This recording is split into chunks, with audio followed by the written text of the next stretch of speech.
બાળક દરિયાની રેતીમાં રમતું હોય છે, ત્યાં દરિયામાં એક મોટી લહેર આવે છે ને આ બાળકનું ચપ્પલ પોતાની સાથે તાણીને લઈ જાય છે. એટલે આ બાળક દરિયાની રેતીમાં લખે છે કે દરિયો ચોર છે. ત્યાં થોડી વારમાં એક માછીમાર ઘણી બધી માછલીઓ પકડીને દરિયા કાંઠે આવે છે અને આ માછીમાર દરિયાની રેતીમાં લખે છે કે દરિયો મારો પાલનહાર છે. ત્યાં એટલામાં થોડે દૂરથી એક વૃદ્ધ માજીનો દીકરો દરિયામાં ડૂબીને મરી જાય છે. એટલે આ વૃદ્ધ માજી દરિયાની રેતીમાં લખે છે કે દરિયો હત્યારો છે.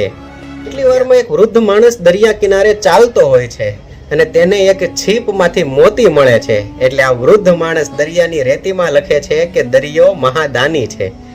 એટલામાં થોડી વારમાં બીજી એક મોટી લહેર આવે છે અને આ બધાએ લખેલું પળવારમાં ભૂસી નાખે છે. એટલે દોસ્તો, દરિયાને લોકો શું કહે છે તેનાથી કોઈ ફેર ન પડ્યો. લોકો પાછળથી દરિયા વિશે શું વિચાર કરે છે તેનાથી પણ દરિયાને કોઈ ફેર ન પડ્યો.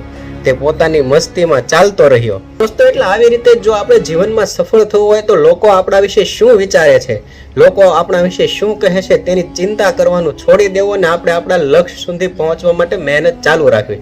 દોસ્તો, આ વાત સાથે તમે સહમત છો તો કમેન્ટ કરી દેજો અને વિડીયો ગમ્યો હોય તો લાઈક કરો અને શેર પણ કરી દેજો.